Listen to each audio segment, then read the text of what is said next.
broadcasting from across the North American continent of the Terran Empire, bringing you our unpopular Star Trek opinions since 2020. This is Code 47.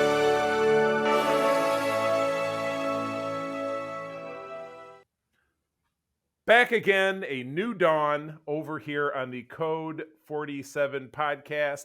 I am your humble servant, Trek Lord of West Michigan, Charlie Carden, captain / president of the Star Trek International Fan Club, the USS Grand Petoskey, based right here in Grand Rapids, Michigan. And if you're watching the video tonight, you're seeing that I have a new cohort. There's a new guy sitting in the chair. He came with his own really well-decorated backdrop like I have. Everybody, this is Peter Stein. Peter, say hello. Hey, everybody. As Charlie said, I am Peter Stein. Yes, Peter is also a member of the USS Grand Petoskey. And the question to anyone listening to my voice, particularly if you live in Michigan, West Michigan, is why aren't you also a member of the Grand Petoskey? But we can talk about that another time. You can join with me and be crewman number 6. Crewman number 7. But Peter, you're new. We're kind of embarking on a new format here over on Code 47. Peter's going to be on with me. First of all, we're going bi-weekly. It's just a matter of life. It seems to be crunching it out every week. It just got to be really difficult. And I don't want to give the folks who listen to our show kind of a subpar experience. So I wanted to have a little bit more oomph every time we do the show. So it might result in some longer shows, but hopefully in some better content. Secondly, Peter is going to be with me for 4 episodes, or basically 2 months. And then we're going to see the return of Katie Quinn, who has been with us over on the Secret Friends Unite Prime show. She not only did 2 great episodes in a row, encompassing the Eternals, and I can't remember what the first thing is we talked about, but she was great. She's a friend of mine from the cosplay community, but she's going to come on and talk a little bit about Star Trek The Next Generation Season 2 in the returning segment, which Peter very aptly named as, Peter, what did you name it? It's been a long road. It's been a long road. So if you haven't watched Enterprise, pay attention. But yeah, so that's the way that's going to be. And Katie's going to be on with me for, again, 4 episodes. And then we'll segue back and forth. So Peter, myself, and Katie will be the kind of in some cases, non-interacting hub while I just kind of keep the balls juggling, keep the 3-ring circus going. But without further ado, Peter, tell us about your Star Trek background, please. Well, I have been a Star Trek fan as long as I can remember. Grew up on The Next Generation. Technically, I grew up on the reruns. Wasn't conscious enough to actually notice when TNG was running. But grew up on TNG reruns and the original movies. Didn't actually start watching many of the other series until I got to college because we just didn't have access to them. Mm-hmm. But started watching Deep Space Nine, loved it. Eventually got into Enterprise and Voyager. I was actually one of those dweebs that when Enterprise came out was like, the timeline's all messed up. And then I watched it. Then I watched it and I was like, that's fine. That's fine. It's fine. So, you know what, Peter, if there were only more people out there that would covet that opinion, there would be a lot less strife in fandom. It's fine. You know what? Mandalorian and Baby Yoda, it's fine. Clone Wars, it's fine. Star Wars Holiday Special, it's okay. We're not going there. We're not going there. That might be a little too far. Yeah, it's like saying that, you know what, Star Trek, the original animated series, it's fit. No, okay, it's not fine. But it's got its moments.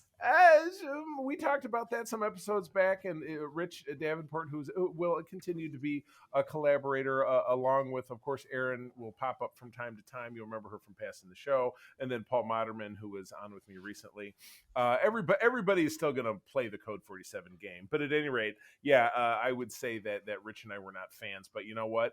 Infinite diversity and infinite combinations is what Star Trek is all about. So if you love it, do not yuck on someone else's yum. That is SFU rule number 1, or it's definitely in the top 5. But anyway, tertiary directive. Without further ado, we're going to jump into segment 1, which we're foregoing talking about news. We've done good not really talking about news. I would say if a news story comes up that's pivotal, and if it's timely because we're bi-weekly, we'll work it in. But other than that, we're going to talk about Star Trek episodes and occasionally movies. So we have And I was actually corrected by this because we are not going to have two programs running at once because Star Trek Prodigy is going on break until January. Yep. Which I didn't know until I looked it up this evening. So shame on me. But at any rate, since Paul and I were doing our Trek Sherpa thing over the last 4 episodes and talking about 2 great episodes and 1 lousy one, we didn't really talk about new episodes. So we actually have 5 new episodes to talk about, where we're going to do it kind of at a rapid pace because we don't want to bore you, our faithful listeners, to our voices too much. So without further ado, we're going to kick it off. Just this past week, we had the first episode of Discovery Season 4 here in the United States and Canada, not for our international fans. Todd Oxtra and I over on Secret Friends Unite talked a lot about international distribution rights and what a mess that was. And Yeah, this is really at the center of it, but I don't want to dwell on that too much because I want to talk about Star Trek. In summary, after months spent reconnecting the Federation with distant worlds, Captain Michael Burnham and the crew of the USS Discovery are sent to assist a damaged space station, a seemingly routine mission that reveals the existence of a terrifying new threat. Sounds like an episode of the old Fox television show 24, which I've been watching recently. There was a disaster. We fixed the disaster. Here's a new disaster. So it's like Mr. Incredible. I was the maid. Exactly. So Whiz Bang Pow, we're back with Discovery. We've not had Discovery Season 3 aired through, I think, February of this past year. I believe so, yeah. Something like that. It was not that. So, we didn't wait too long. But yeah, Peter, what did you think? I thought it was a decent start. Yeah, like it was pretty well paced. The visuals were pretty good. I thought the fire on the bridge was a little weird to nitpick. How so? Because it wasn't like a panel blew up and there was fire. It looked more Mad Max to me. Like there was a vent and fire came out multiple times on a regular basis. It was just one of those, what? I did not catch that. Yes, we packed extra fire for this mission. Yeah. That's just it was just one of those things that I was just watching going, wait a minute. I know. But other than that. Yeah, this episode, it had a real gasp because April and I always get up. We watch this first thing on a Thursday morning because we're early risers because the cats need their treats and the dog needs to go outside. So we're like, we're up. We're going to watch Star Trek. But this episode had a real gasper of a moment because we get at the end where, spoilers, pardon, when you see Quajon destroyed by that big, wave. Gravimetric disturbance. Gravimetric disturbance. The argument can be made, the tail's wagging, and I'm sure if Todd was here, he would say, "Oh boy, space anomaly." But it was, it was the Nexus explosion and remember from Star Trek? What did he have? Some kind of wacky torpedo. He fired it into a star. It created a gravity wave. Yeah. Or you had the Hobus supernova, which destroyed Romulus, and that was in the JJ movie, and it was also part of Picard. So. I mean, are we afraid that this episode is going to be like, oh boy, there's a friggin' space anomaly, and then is that going to be something that carries us through the season? Because probably, based on how Discovery seasons have gone in the past, my guess is this is going to be something that runs the whole gamut of the season. Which any early theories as to what's going on? It's quite possibly something that has to do with a rupture in the space-time continuum due to the fact that Discovery came from the past. Really? Okay. Which I know is really out there, but to be perfectly honest, the explanation for the disaster in the previous season was pretty out there too. Yeah. Yeah, they're not going with anything too non-sci-fi. Yeah, the burn and what was the burn? And it was, they traced it back. It was a kid screaming in the same resonance frequency as dilithium. Right, which could only friggin' happen in Star Trek. So I can't, there are really no solid disagreement with theories after the first episode when it's clear that you have a show that over 13 to 16 episodes is going to, much like I likened it back to 24, the old show on Fox that I love with, Jack Bauer, Kiefer Sutherland, there was an A plot, and halfway to a third of the way through, it would be resolved. But that wasn't really it. And sometimes you get that 3 times in a season. And let's hope it's not quite that hokey. Let's hope that I was fairly satisfied with the burn and kind of how that was resolved, because it was weird and you didn't see it coming. And isn't that really in a lot of ways what you want? Kind of. I wasn't super happy with it, but that's me. I mean, I know that's the beauty of it. You can really, it's any way that you can slice it. So anyway, the episode Kobayashi Maru was the first of, I'm going to say without looking, 13 or 16. In this episode, it'll run pretty much continuously, unless I'm mistaken, for the next 13 to 16 weeks. I haven't heard of a break, so. Say what? I haven't heard about a break, so. Yeah, I mean, I was surprised enough to hear about the Prodigy break, so I'm not. That looks like it comes back in January. But anyway, Yes. maybe it's because they have a shortened season and they want to stretch it out. I don't know. I did not look into it, so shame on me. But speaking of Prodigy, we did get that release now 4 weeks gone by. This is an entirely in a program. It's an animated program. Done in what I think is fairly nice, kind of 3D animation. It's not quite like, Rebels on the Star Wars side, which was a little grainy. It wasn't quite like Clone Wars before it, which was not great. I was not a fan of the animation style. This seems a little bit more down to earth, but none of the characters are human, with the exception of the ship's emergency training hologram, which we'll talk about in a minute here. So at any rate, first of 4 episodes called Lost and Found is episode number 1. A group of lawless teens exiled on a mining colony outside Federation space discover a derelict Starfleet ship, which I still don't get, but we'll get into that. Dal, he's the head purple kid, must gather an unlikely crew for their newfound ship if they're going to escape Tars Lamora, but the diviner and his daughter Gwen have other plans. Dunt. Can I get a dunt? Done. Peter, what did you think of this first episode? I actually quite liked this. It's definitely very different. I was definitely getting more Avatar, The Last Airbender, and some Rebels vibes from it in terms of structure. But overall, I thought that this first episode was pretty well structured. I thoroughly enjoyed the Universal Translator gag. Totally. I love a good Universal Translator gag, especially when I can't remember her name. I'm already dragging with these character names. I remember Dal and I remember Gwen and the diviner and Janeway and the guy who keeps referring. It's Jacob Pog. I remember his name because he keeps saying his name. He's Bob Dole. He's Bob Dole. Yeah. He's Space Bob Dole. That might be what I call this episode. We'll see. Because I always try to draw from the episode something wacky to title it. So but that was cool. But the premiere date, which is 3 weeks gone by, because the first 2 episodes they're all they're same. They're half-hour segments for 22 minutes, whatever it is. Because this does air on Nickelodeon, which means there would be space for commercials. But you and I assume both watched it on Paramount Plus. I have a commercial free. I don't. So then I still saw the commercials, right? But I must say, I prefer the commercials on Prodigy than on Discovery. Oh boy! Is it because it's on CBS? There's a lot of boner pills and I don't remember exactly. It's just the Discovery ones are all like super serious and all this stuff, and the other ones is like, eat your Frosted Flakes. Yeah, I can deal with that. You're like, okay, I can do that. I like that.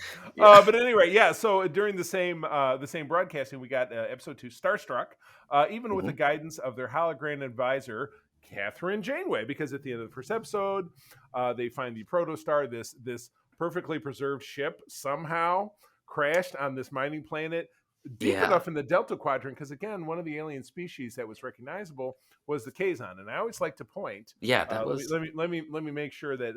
I gotta go back here. I always like to point, and I wish I could zoom, but this is the map of. This is the Alpha and the Beta Quadrant. Over here. Hold on, let me keep. Right where my den light hits. Nice. You see the Milky Way galaxy. Okay, if the Federation is here, Voyager landed here back in 2371, first season of that show, which is, and only for about a year or so, were they in contact with Kazon. So that means Protostar is probably at a minimum 60,000 miles away from Federation. 60,000 miles, 60,000 light years away from Federation space, which is a lot. Yes. So it's interesting. Why is the ship there? Why is there a Janeway on it? Yeah. I just The thing that don't kept know. going through my head when they were showing the ship was if you've ever seen Hunt for Red October, there's a point where the senator looks at the Russian ambassador and goes, "You lost another submarine?" That's the only thing that went through my head when I saw the protostar sitting there was, "You lost a starship?" Like, Yeah, how did they exactly. do that? Right? Yeah. Did it conveniently fall into a wormhole, land perfectly intact, and the Janeway hologram was part of it? And you got to remember that chronologically, they've told us that this is about 5 years after Voyager gets home.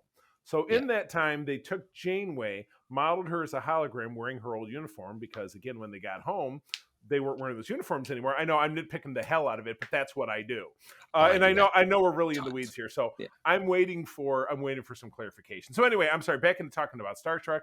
The crew of the USS Protostar is tested when their ship is on a dangerous cosmic collision course. So Hmm. we kind of segue into what I finally call a filler episode, where they're like, "Oh my God, space anomaly! Oh, okay, it's all set." Yep. Missable, but I in mean, some ways, it's a kid show. So yeah. It also our did set, what yeah. what good kid shows do and allow for characters to bump up against each other and do stuff while there's nothing dangerous going on. At True, least true. extremely plot relevant danger. Well, I was going to say dangerous to the fact that the ship was going to get crushed by a Yeah, interstellar I mean, it was whatever. going to But fall yeah, into yeah, a star and burn up. But I get that. I get that. So anyway, moving along, we get a 2-part episode. This one I really enjoyed, but it absolutely dug into some great Trek lore from. There was an episode of Enterprise that was very similar to that, where they were on an episode, and there was an alien race using simulating the pleasure centers of their brain, and making the crew see things, but most notably the shore leave episode of the original series, which we missed talking about because it was in season 1, and we're going to talk about season 2 of TOS here in a minute. But the episode is called Dreamcatcher, fairly aptly named in my opinion. The crew has their first away mission on an undiscovered planet that manifests their deepest desires, only to realize the planet has desires of its own. So, so yeah, we get a series of here's my greatest dream realized. I think it was, and again, we're not doing great remembering the names of these new characters, which is bad. But the Bring Card character, the pink Rocky one, yeah. sees cute little puppies and is chase the puppies, whatever it is, and then it becomes a little bit more and more dangerous because it's kind of reminds you of the later season episode of Voyager, where they get stuck inside the critter that's making all the crew think that, hey, we're getting home, we just have to do this thing or that thing, and then but it's Yeah. really they're all passed out and they're hallucinating. Yep. So this was kind of like that, because it was the overall idea that it wanted to absorb their life force, because that's just what it does. But it Mhm. also gives Gwen a chance to escape the brig where she's been for the past 2 episodes, and to hijack the ship, which doesn't end up working out because she manages to kind of crash it and kind of also get thrown off of it at the same time. So now they're marooned. The ship is who knows where. And that's how we end up in the next episode. Mhm. So yeah, terror, Firma is the episode 404. Marooned on a deadly planet, the crew must work together with their captain Gwen to stay alive. Except the planet isn't the only thing in pursuit. Peter, what does Yes. that mean? Who's pursuing them? Well, we finally get an actual confrontation between our intrepid crew and the diviner. So Gwen's dad actually shows up, and the interesting thing is that they throw in the dynamic where I was wondering if they were going to do this, where they finally pit Gwen and the diviner head to head, and there's a rupture, Right. where he picks the starship over her. Mm-hmm. And excellent storytelling bit there, Right. because it keeps her on the ship, it gives her motivation, and it was a good character development moment. We got to see a little bit more from her, and we got to see what motivates the diviner, which, I mean, we kind of guessed from the first couple episodes, but this kind of put it into sharp relief Right. of what he was. And we got to finally see the kids all working together, like they finally learned the lesson of the previous episode. Right. The D&D adage: don't split the party. Right. Don't split the away team. Keep it going. Make it work. Exactly. So good stuff. Shows the show's off to a good clip. But yeah, this episode ended with them like activating the ship, and a third engine pops out the back, and it goes into super warp drive. And where are they going? And again, we've been teased for the fact that this show is going to give us returning characters such as Robert Beltran as Captain Chakotay. Oh, I can't wait for that. And then 2 new crew members voiced by I think David David and by oh my God, I'm drawing a blank, but she was on The Good Place. We talked about this quite some time back. But anyway, really notable voice actors. Nice. Yeah, very, very exciting stuff. So yeah, looking forward to that. So that we're getting a little break for that, but then it will return. So yeah, awesome. Well, that brings us to the close of segment 1, and then we're going to shoot on into segment 2. Peter named this segment, as we teased a little bit earlier. It's been a long road. Earlier in the show, in the 59 episodes that we've been doing Code 47, which is a little over a year, it became the mission of me personally, and it kind of came and went, but with Peter's suggestion, it kind of came back, that I wanted to, during the course of doing the show, however long it is, to the very best of my ability, I wanted to find a way to touch every single episode of Star Trek and every movie. Maybe skipping the JJ movies, just kind of push them to the side. But I definitely wanted to. Okay. We're not going to talk about that. But we are going to talk about, all the episodes of the show. I was absolutely super interested in doing this. So where we left off, we got all the way through the first seasons of every show, including Picard. And it brings us back around again to Star Trek, the original series. This is season 2. I decided to split it into 4 parts because I thought it would help us kind of keep, as opposed to talking about 12 or 13 episodes in a single fell, because these old seasons had 26 or 30 episodes, that we would break into something a little bit more bite-sized. So we're going to be addressing 6, maybe 7, maybe 8 episodes kind of at a time. And so we're going to kick it off with season 2 of the original series. Episode 1, which aired in September of 1967, was Amok Time. Peter, if you would be so kind to read the summary. All right. When Mr. Spock begins behaving aggressively, Kirk discovers his first officer must return home to Vulcan to be married or die. Kirk disobeys his orders from Starfleet Command to visit Altair 6 and decides to save Spock. Spock, Kirk, and McCoy land on Vulcan, where Spock takes them to his family land to begin Ponfar. They meet T'Pau and T'Pring, only to find that T'Pring wants a duel and chooses Kirk as challenger. Kirk accepts the challenge, thinking to let Spock win, but is later told by T'Pau that it is a challenge to the death. During the fight, McCoy gives a neurotranquilizer to fake Kirk's death. Upon victory, Spock asks T'Pring to explain her decision and decides to not marry her. After beaming back to the Enterprise, Spock is overjoyed to see Kirk alive. Awesome. Yes, he has quite the reaction. Jim! Yes. Good stuff. Yeah, this was a great episode. Obviously, it coined the famous dun dun dun dun dun dun dun dun dun dun dun. Boom, boom, boom, boom, boom, boom. Sorry. Yep. I like to sing in all my shows, and I couldn't pass that. Classic TOS music is very much so. Well, this also gave us the classic TOS, and I think you saw it throughout the rest of the series, the classic bass riff. Dum, dum, dum. Dum, dum, dum. Dum, dum, dum, dum, dum. Yeah, God, this was great. The fight between the two of them. You're getting, obviously, the knowledge of the Ponfar, which continues to play out not only for the character of Spock, but you see it with the Vulcan characters in Star Trek Voyager, both in Ensign Boric, and then again with Tuvok. Because even at his age, I mean, I guess there is no male menopause with the Vulcans. They just keep. They never really address it. Yeah, so, I mean, I don't know. You don't see that happening with like Sarek, for example, because he was over 200 years old when he passed away, and he had a first human wife that was Amanda, Spock's mother. He married a woman named Perrin. You don't know how long they were married, but if they ever had children, it never came up.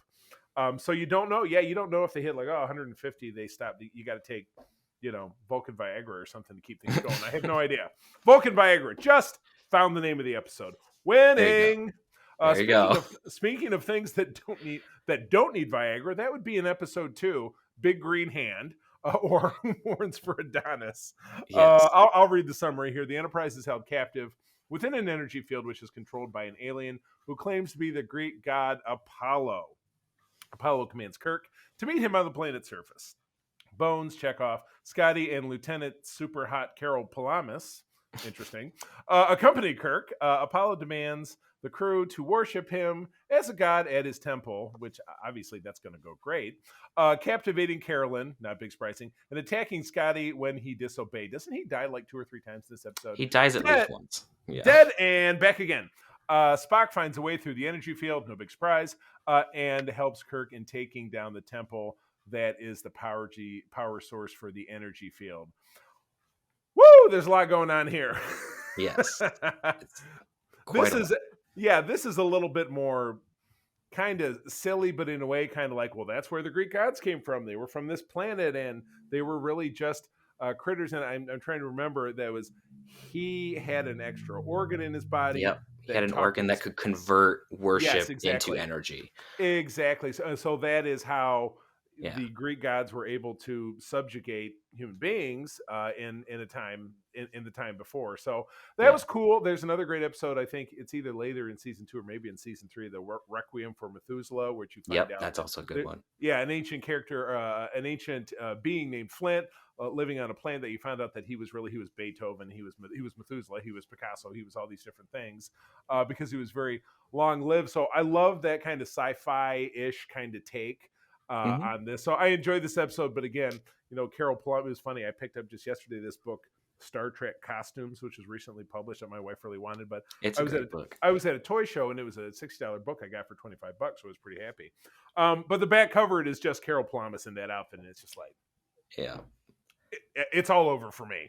Oh, fun fact about this episode. Please.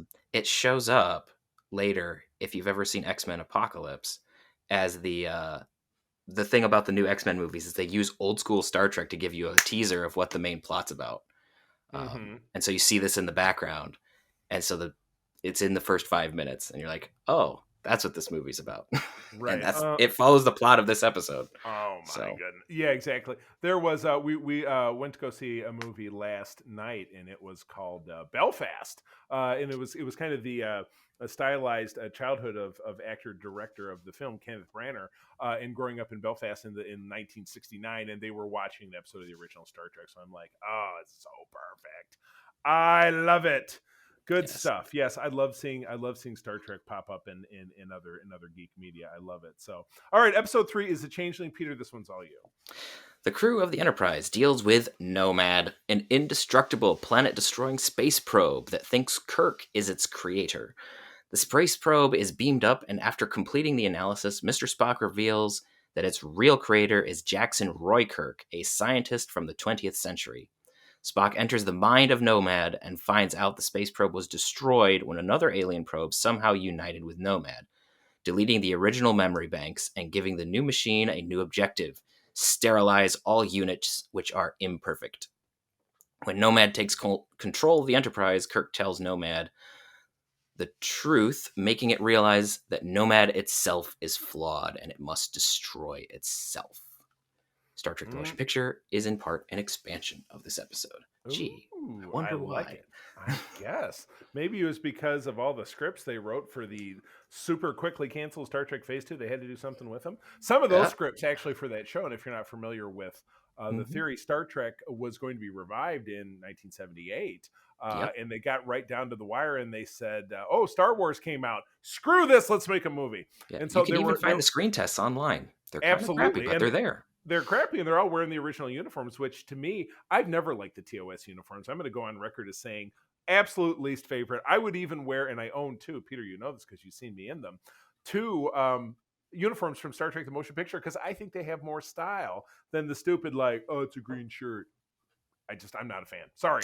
I mean, aside from TNG Season 1, these ones are the closest to space pajamas you're going to get. It's very true. Which they literally make pajamas themed after these uniforms that look almost identical. Yeah, it's hard to tell. You could probably... It's not a good thing. It wouldn't pass muster at a Starfleet thing, but if you went to like Comic-Con and you walked around and no one would bat an eye. They'd be like, "Oh, look, Starfleet." If you were quote unquote a civvy, yeah, don't show up to that shit at my booth. That just is that will not. Peter knows that I'm a little firm about costuming when you're Phaser set to representing our stun. Yes, exactly. Make sure your pips aren't shiny. Don't bring that shit around here. But anyway, it was a fun episode, and again, kind of like here's this weird thing from the past that actually turned out to be deadly or whatever. And Scotty died again. And Scotty, oh my god, 2 episodes in a row. Yep. I want to you see. It's funny because they say, "Oh, the red shirts are the ones that die." Scotty dies, but he comes back. Also, Uhura, who also wears a red outfit, nearly dies because she gets her memory erased. You know, who the hell would ever wear a red shirt? I also get super annoyed anytime I get somebody who approaches me and makes a red shirt joke when I'm wearing an obvious TNG outfit. I'm like, get the fuck out of my face. I always turn and look at him and be like, no, this era is equal opportunity offender. Right, exactly. You see plenty of red shirt deaths even in TNG. So let's keep it fair. So, all right, next episode, again, we're on episode 4 of 6 that we're going to talk about tonight, is Mirror, and oh my god, this is the episode that launched 1,000 in-universe spinoffs. A transporter mishap slips Captain Kirk and his companions into a parallel universe where the Enterprise serves a barbaric empire instead of the Federation. Kirk, Bones, Scotty, and Uhura try to look normal while figuring out how to get back to their universe where the crew of the Empire beamed. In this universe, Mr. Sulu tried to kill Captain Kirk to succeed as captain of the Empire, but fails and was sent to the booth that was actually Sulu. Whoops, bad write-up. Spock. What? Yeah, exactly. It's like, who the hell wrote this? Thanks. I mean, Chekhov was in the booth, but yeah, Chekhov. Yeah, Sulu didn't try to kill at the end, but yeah. Spock on Empire. This is a mess. From the Empire receives a command from Starfleet base. Was this written by an AI bot? Well, this is a mess. But anyway, all right. I'm tossing this out. Just chuck that one. I'm going for it. So basically, what happens? I mean, you caught the first part. Spock is captain with the goatee, which is a famous leitmotif that's been spoofed all over the place. And what basically happens is, you know, our 4 crew members engineer an escape. Spock catches Spock catches them at the last moment, but still lets them go. But the seed is planted as to seeds of rebellion. Exactly, the fact that your empire is illogical. This episode spun off several plot lines of Deep Space Nine, Enterprise, and most recently season 1, 2, and 3 of Discovery, because we had the Empress Georgiou, Michelle Yeoh's character that went on until that time, and she departed that show for parts unknown, so she might show up again. So I would say the Mirror Universe, this episode in particular, probably spun off one of the most concurrent themes that you see time and again across everything, because it did touched every show except Voyager and TNG. Yep. Every other show had a component of something mirror related. So I love it. And again, in doing this rewatch, I didn't even watch this one again because I'd seen it so damn many times. But I probably should have. I love this episode. I probably should have proofread this summary, which is garbage. Yuck. Yeah. So I did, however, rewatch this next one because I hadn't seen it in a while. So Peter, this one's all you. Oh boy. The Apple.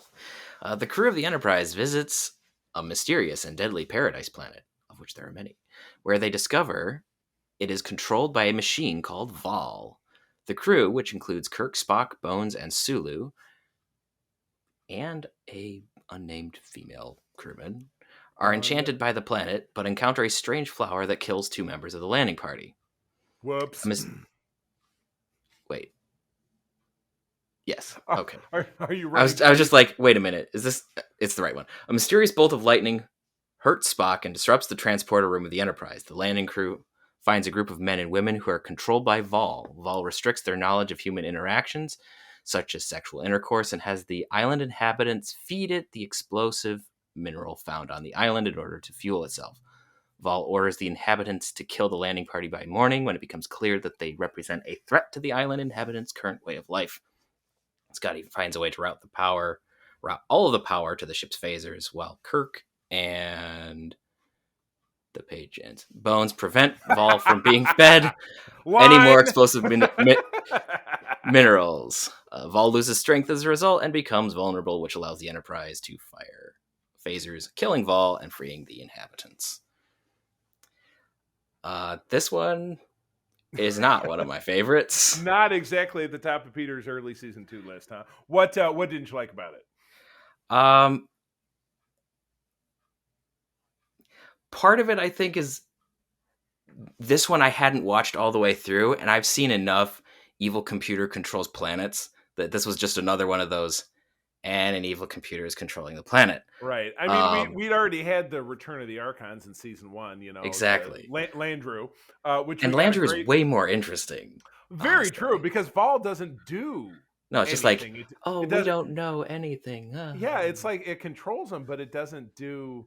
No, it doesn't have any kind of intelligence. And then it does it's like not like it's like Vaal wants Vaal angry. It doesn't do anything. No, so it's like feed me. Yeah, exactly. It's Audrey 2 from Little Shop of Horrors, but it's not. It's not doing anything, so who cares? No, I mean it can like pew, and that's that. It can shoot lasers from its eyes and hurt red shirts, and that's right. About as much as it does. It's a planet that otherwise is like, well, it's got poison darts, and it's just basically kind of a crappy planet. So it's like, why didn't we just like, we're doing a survey? Oh, people are dying. Let's get the hell out of here. Yeah. But and then it does and then the episode does like one of my least favorite things when Star Trek does it is like, let's sit around awkwardly and talk about sex. Great. Well, yes, when the bee pollinates the flower, awkwardly talk about sex. We just got let's like dodge around the question, have people swallow nervously, and Kirk go, "Hey Spock, how about you explain it?" And Spock goes, It's like, okay. Like, oh my God. That's just one of the things that it happens in like all of the shows. I just don't care for it. I'm not disagreeing with you there, my friend. I'm not. So yeah, it's passable.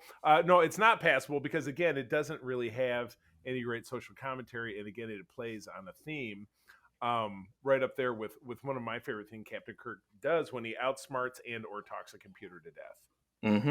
That I like, but like when he talks the M5 to death in not the Doomsday Machine, which is the next episode, but the Ultimate Computer, which was, I think that's still coming up this season. So I think we're going to be talking that. Yeah, I think it is.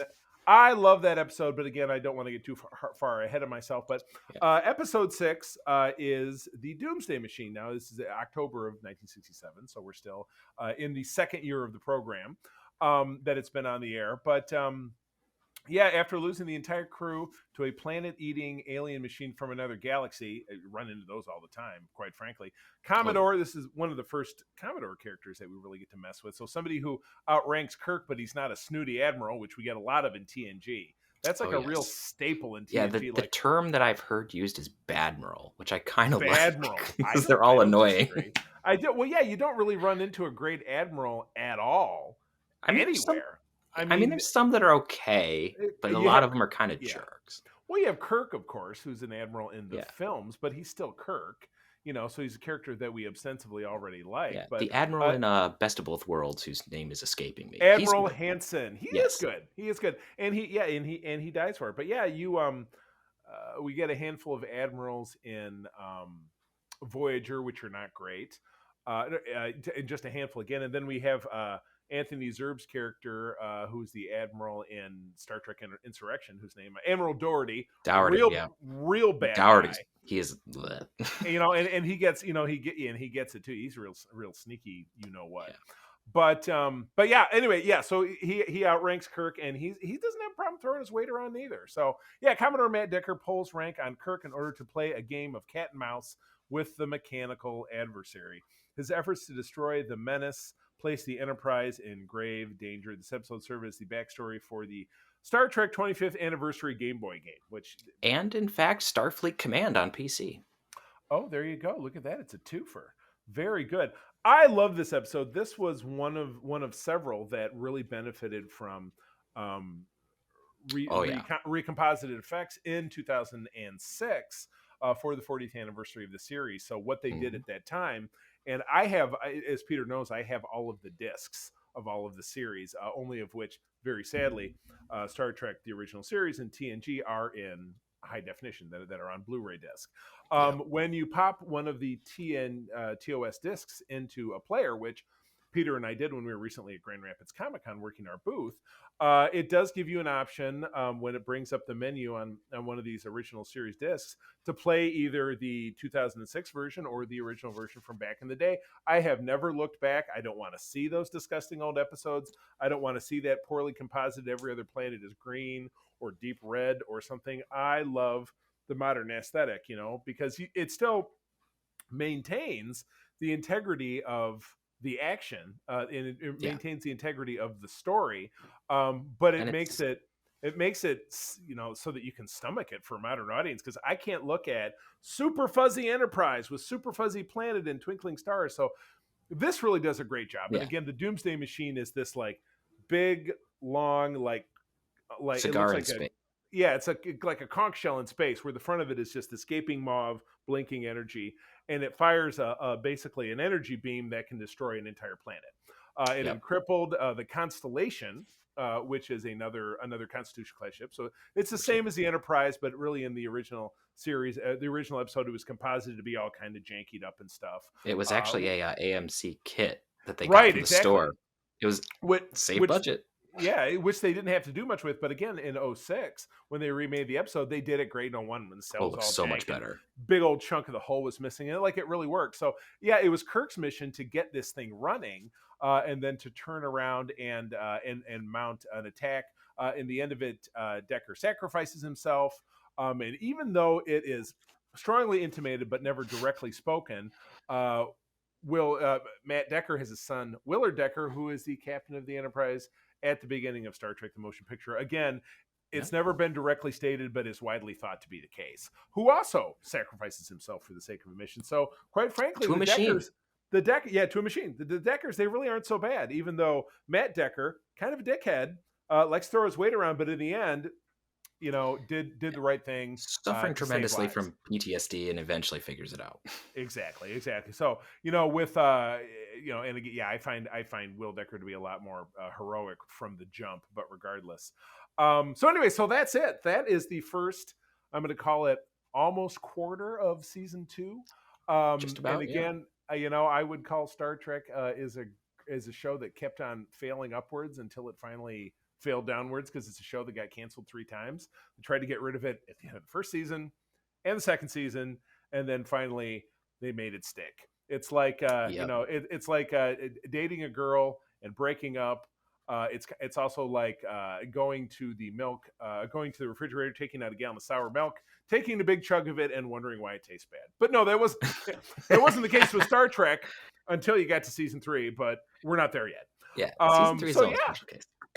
Yes, exactly correct. So that is our show for this bi-weekly period. So, Peter, you, as my second chair, have the honor of reading our outro. So please engage.